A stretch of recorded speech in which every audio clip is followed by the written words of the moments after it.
오늘은 신앙의 성벽을 재건하라 두 번째 시간입니다. 지난주 제목 기억나시나요? 네, 설교 시작부터 여러분들이 시험에 들게 하나요? 네, 하나님의 하나님의 선한 손, 하나님의 선한 손이 우리를 인도하신다라는 말씀 살펴봤었죠. 오늘 두 번째, 하나님을 경외함이 뛰어난 사람이라는 제목으로 같이 말씀을 살펴보겠습니다. 짐 엘리엇이라는 사람을 한번, 교회를 좀 다니신 분 한번 들어보셨을 거예요. 전능자의 그늘이라는 책도 있고요, 창끝이라는 영화도 있었습니다.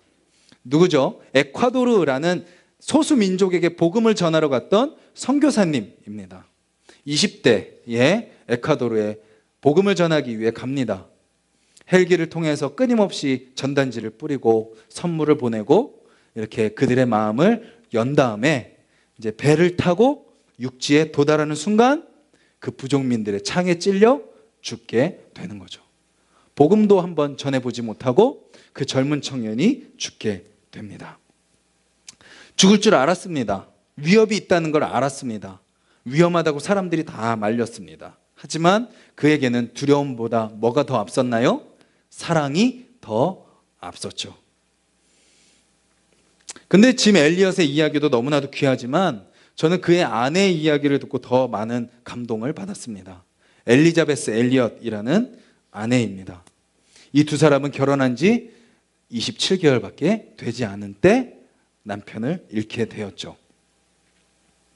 기다리고 있었고 복음을 전하고 돌아올 거라고 생각했지만 남편은 돌아오지 않았습니다. 만약에 여러분들이 그런 아내의 심경이라면 어떠시겠습니까? 그녀는 이렇게 고백을 합니다.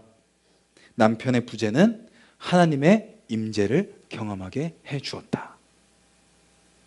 남편의 부재는 나를 결국 나의 유일한 소망이자 피난처인 그분께로 향하게 만들었다.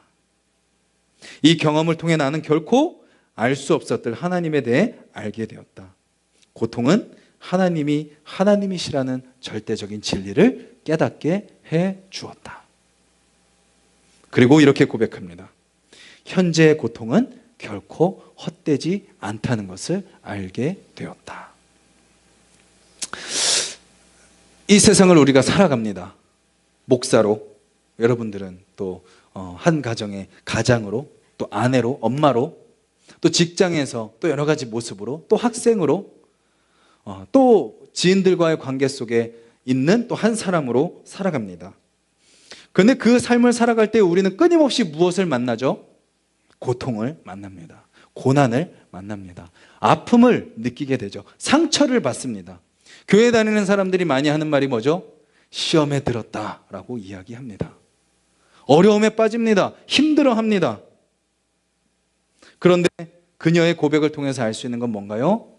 그 고통을 통해서 우리는 더욱더 하나님께 가까이 나아가게 된다는 거죠. 오늘 우리가 읽은 본문은 이렇게 시작이 됩니다. 성벽 역사가 52일 만인 엘룰월 25일에 뭐함에? 끝남에. 뭐가 끝났어요? 성벽 재건 공사가 끝났습니다. 어떤 상황이었죠? 모든 게 다 무너져서 느헤미야가 탄 짐승이 걸어갈 만한 그 공간도 없었던 상황이었습니다. 벽돌과 모든 것이 다 황폐해져 있던 상황. 그리고 또 어떤 상황이 있었죠? 수많은 방해가 있었습니다. 그리고 그 앞에 이스라엘 백성들은 너무나도 작고 초라했죠. 그런 상황 속에서 사람을 의지할 때 어떤 결과가 나타나죠? 노력하고 의지를 다잡으며 계획하고 결단할 때 결국 사람은 인내하지 못하고 포기하게 됩니다. 우리 주변에도 수없이 포기하는 많은 사람들 보게 되죠. 우리 안에도 끊임없이 포기하고 싶은 그런 마음들이 찾아오죠. 그러다가 어떻게 되나요? 결국 그렇게 끝이 나버립니다. 근데 오늘 본문은 성벽 재건도 끝이 났다라고 이야기합니다. 그런데 그 끝은 그 끝과 다르죠. 사람을 의지한 결과 나타나는 끝은 모든 것이 다 포기되는 것이라면, 하나님을 의지한 결과 경험하게 되는 그 끝은 완성되는 끝인 것입니다. 며칠 만에 끝이 났죠? 52일 만에 끝이 났습니다. 빌라를 세울 때 한 얼마 걸리나요? 한 빌라 한 동 세울 때 한 몇 달 걸리죠? 석 달. 예. 정말 제가 고등학생 때 아파트에 살았는데 그 뒤에 빌라 공사가 시작됐는데 어느 순간 다 져 있더라고요.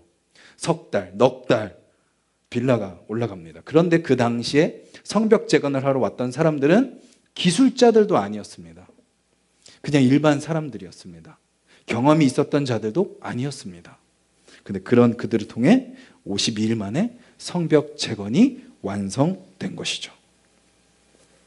사람이 끝을 내는 것은 포기이지만 하나님이 끝을 내시는 건 뭐라고요? 완성입니다. 근데 어떻게 완성하세요? 사람이 이해할 수 없는 방법으로 완성하시는 거죠. 사람의 크기로는, 사람의 논리로는, 사람의 생각으로는 측량할 수 없는 방법으로 하나님은 완성하십니다. 겁쟁이 기드온과 300명의 평범한 사람 들어보셨나요? 우리가 흔히는 용사 기드온과 300명의 용사라고 알던 사람들입니다. 근데 성경은 결코 기드온의 용사다운 모습이 나타나지 않습니다. 겁먹고 두렵고 떨려하는 모습, 의심하는 모습. 그리고 함께했던 300명은 정말 훈련되고 막 근육질이고 막 무기를 잘 다루고 막 한 명이서 100명을 감당할 수 있는 그런 사람이 아니라 그냥 단지 물 떠먹는 방법이 달랐던 사람들. 전혀 그들에게서 전쟁에서 이길 수 있는 이유라고는 찾아볼 수 없었던 사람들이 바로 기드온과 300명의 사람들이었습니다. 근데 그들을 통해서 하나님은 13만 명을 이기게 하시죠.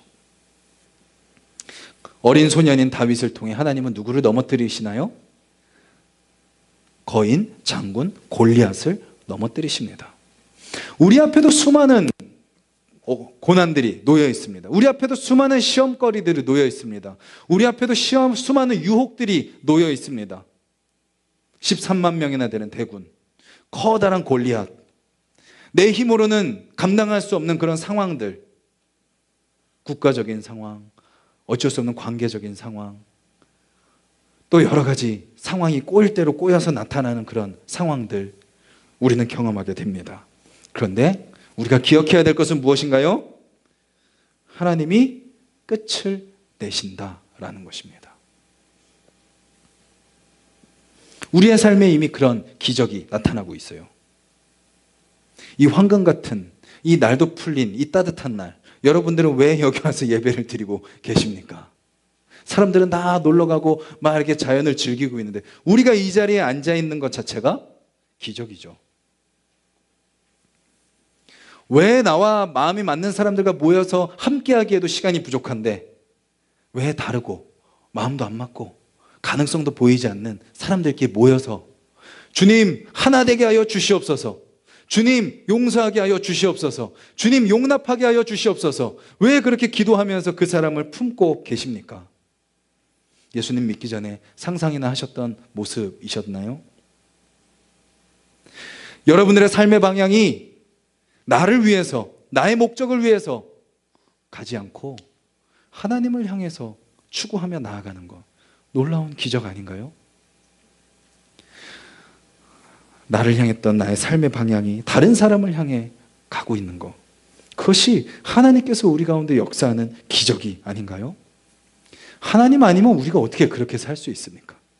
하나님 아니면 우리가 왜 여기서 예배드리고, 하나님의 능력이 아니면 우리가 왜 서로를 품고, 하나님의 능력이 아니면 왜 내가 그 하나님의 영광을 위해서 살아가야 된단 말인가요? 하나님 아니면 설명할 수 없는 거죠. 하나님이 일하십니다. 그리고 하나님이 이루십니다. 하나님이 역사하시는 거죠. 여러분들의 삶 가운데 일하시기 시작하시고 이루시고 이루실 그 하나님의 선한 손을 바라보는 여러분들이 되시기를 소망합니다. 그 하나님을 바라볼 때요, 우리는 뭐 할 수 있어요? 두렵지 않습니다. 두렵지 않습니다. 우리가 두려운 이유는 뭐예요? 하나님께서 이루시는 것을 신뢰하지 않기 때문이죠. 여전히 내 노력이 가득하기 때문입니다. 내가 힘을 주기 때문입니다. 내 생각의 틀 가운데 나의 상황을 바라보는 거죠. 내 크기로 내 고난을 해결하려 하는 거죠. 근데 이루시는 하나님을 바라볼 때 우리는 뭐 할 수 있어요? 두렵지 않습니다. 하나님이 이루시죠. 그리고 나서 우리를 둘러싼 대적들이 어떤 반응을 보이나요? 16절 말씀. 네, 오늘은 제가 PPT를 준비했습니다. 네, 16절. 네. 같이 한번 읽겠습니다. 시작. 우리의 모든 대적과 주위에 있는 이방 족속들이 이를 듣고 다 두려워하여 크게 낙담하였으니 그들이 우리 하나님께서 이 역사를 이루신 것을 알미니라. 자, 지금까지 누가 우리를 두렵게 했어요? 대적들이 우리를 두렵게 했습니다. 마귀가, 사단이 사람을 통해서, 환경을 통해서, 상황을 통해서 우리를 두렵게 막 압박했습니다. 그런데 하나님께서 그 역사를 이루시고 나서 어떻게 됐어요? 그들이 누구를 두려워해요? 우리를 두려워하게 된 것이죠. 이루시는 하나님을 붙들고 살아가는 그 사람, 포기하지 않고 결국은 끝내시는 그 하나님을 믿고 그 자리를 지키고 그 하나님의 부르심 가운데 반응하는 그 사람의 삶은 나를 두렵게 하던 자가 나를 두렵게 되는 모습으로 살아가게 되는 거죠. 예전에는 수많은 것들이 나를 두렵게 했다면 이제는 나 때문에 나의 대적이 두려워 도망가게 된다라는 것입니다. 여러분들의 마음속에 혹시 두려움이 있으신가요? 여러분들의 마음 가운데 불안함이 있으신가요? 하나님이 끝내실 것을 믿으시기 바랍니다. 그 믿음으로 나아갈 때 나를 두렵게 하던 것들이 한 길로 왔다 10길로 수십 길로 도망가게 될 줄 믿습니다. 그리스도인은 누군가요? 두려워하는 사람이 아닙니다. 두렵게 하는 사람입니다. 여러분이 사단을 두려워해서는 안 됩니다. 사단이 여러분들을 두려워해야 합니다. 두려움은 우리와 어울리지 않습니다. 왜죠? 하나님이 우리에게 사랑을 베풀어 주시는 아버지이시기 때문에, 예수님이 우리를 위해 대신 죽어주신 그 은혜를 보여주신 분이시기 때문에, 우리의 구주이시기 때문에, 성령님이 우리를 도와주시는 그런 분이시기 때문이죠. 제가 축도할 때 뭐라고 축도를 하나요? 같이 한번 읽을까요? 우리의 주인이신 예수 그리스도의 풍성하신 은혜와 우리 아버지이신 하나님의 끝이 없는 사랑과 우리와 함께 하시며 도와주시는 성령님의 위로하심과 힘주심과 인도하심이, 여러분들 혹시 주변에 연약함 가운데 있는 분들 계시다면 가셔서 이렇게 기도하십시오. 주님께서 우리에게 풍성한 은혜를 베풀어 주심을 믿고, 하나님이 끝이 없는 사랑으로 나를 사랑해 주시는 아버지이심을 믿고, 성령님이 위로하시고 힘주시며 인도하시는 분이심을 믿는다면 우리가 왜 두려워해야 되나요? 순간 두려워할 수 있지만 우리는 다시 그 두려움을 금세 떨쳐버릴 수 있는 거죠. 부모님들이 자녀를 바라볼 때 가장 안타까울 때가 뭐죠? 부모의 마음을 자녀가 몰라줄 때 속상합니다. 많은 것을 다 차려놔 주었는데 그것을 깨닫지 못하고 몰라줄 때 속상하죠. 아버지께서 우리에게 손을 내밀어 주시고 하나님께서 우리에게 은혜를 베풀어 주시고 성령님을 보내주셔서 우리와 함께 하게 하시는데 성령님 무시하고 나 혼자 살아가는 거죠. 하나님은 우리를 품어주십니다. 품에 안아주시고 대신 싸워주십니다. 그것을 보여주시기 위해 오신 분이 바로 예수 그리스도시죠. 예수님이 우리의 모든 두려움을 담당하셨어요. 같이 한번 읽겠습니다. 수고하고 무거운 짐진 자들아 다 내게로 오라 내가 너희를 쉬게 하리라. 그 두려움 가운데 예수님이 우리에게 평안을 주십니다. 같이 읽겠습니다. 평안을 너희에게 끼치노니 곧 나의 평안을 너희에게 주노라. 내가 너희에게 주는 것은 세상이 주는 것과 같지 아니하니라. 너희는 마음에 근심하지도 말고 두려워하지도 말라. 그리고 예수님이 우리를 귀하게 여기시죠. 같이 읽습니다. 너희에게는 심지어 머리털까지도 다 세신 바 되었나니 두려워하지 말라. 너희는 많은 참새보다 더 귀하니라. 그래서 바울은 빌립보서에서 주님이 우리를 지키신다라고 말씀하십니다. 함께 읽겠습니다. 아무것도 염려하지 말고 다만 모든 일에 기도와 간구로 너희 구할 것을 감사함으로 하나님께 아뢰라. 그리하면 모든 지각에 뛰어난 하나님의 평강이 그리스도 예수 안에서 너희 마음과 생각을 지키시리라. 아멘. 그 주님을 바라볼 때 우리는 세상을 두려워할 필요가 없는 거죠. 마지막에 오늘 제목처럼 하나님을 경외함이 뛰어난 사람, 그 제목이 우리에게 보여주는 것처럼 결국 그리스도인들은 세상을 두려워하는 자들이 아니라 누구를 두려워하는 자가 되어야 될까요? 하나님을 두려워하는 자가 되어야 됩니다. 경외하다라는 단어는 두려워하다라는 단어죠. 이 느헤미야서를 쓴 느헤미야도요 끊임없이 고백합니다. 1장 5절에 하늘의 하나님 여호와 크고 두려우신 하나님이시여. 11절에 주의 이름을 경외하기를 기뻐하는 종들의 기도를. 4장 14절, 7장 2절 끊임없이 느헤미야는 하나님을 향한 경외함을, 두려워함을 고백하고 있습니다. 그런데 세상이 주는 두려움은 무엇을 주나요? 공포심을 줍니다. 절망을 줍니다. 결국 어떻게 만들어요? 무기력하게 만들죠. 세상이 주는 두려움입니다. 하나님을 두려워하는 것은 우리에게 무엇을 주나요? 겸손하게 합니다. 내려놓게 합니다. 기도하게 합니다. 말씀 앞에 순종하게 합니다. 그리고 기대하게 하며 하나님의 역사를 경험하고 결국 열매를 맺게 하는 것이 하나님을 두려워하는 삶의 결과인 것이죠. 그래서 시편 1편 2절에서 3절은 이렇게 이야기합니다. 오직 여호와의 율법을 즐거워하여 그의 율법을 주야로 묵상하는도다. 이것이 하나님을 경외하는 자의 삶의 모습이죠. 그 결과 어떤 일이 일어나나요? 같이 한번 읽겠습니다. 그는 시냇가에 심은 나무가 철을 따라 열매를 맺으며 그 잎사귀가 마르지 아니함 같으니 그가 하는 모든 일이 다 형통하리로다. 아멘. 하나님을 경외하는 자에게는 열매가 끊이지 않고 마르지 않고 모든 일이 형통하리로다 라고 약속하고 계시는 거죠. 그래서 우리가 아까 교리문답 7번에서 살펴본 것처럼 하나님의 모든 말씀을 우리가 순종하며 살아가야 된다라는 것입니다. 여러분들 지난 한 주 무엇을 위해서 열심히 노력하셨습니까? 어디에서 탁월함을 나타내기 위해 노력하셨고 준비하셨습니까? 요즘 젊은이들 스펙을 갖추려고 열심히 노력하죠. 또 직장 생활을 하시는 분들도 그 다음 스텝을 위해서 또 공부하고 노력하고 준비합니다. 근데 오늘 본문은 우리에게 이야기합니다. 그리스도인들은 다른 것에 먼저 뛰어난 자들이 아니라 하나님을 경외하는데 먼저 뛰어난 사람들이 되어야 됨을 이야기하고 있습니다. 하나님을 경외하는데 뛰어나다는 건 뭐죠? 하나님을 경외하지 않는 것에는 부족하다라는 겁니다.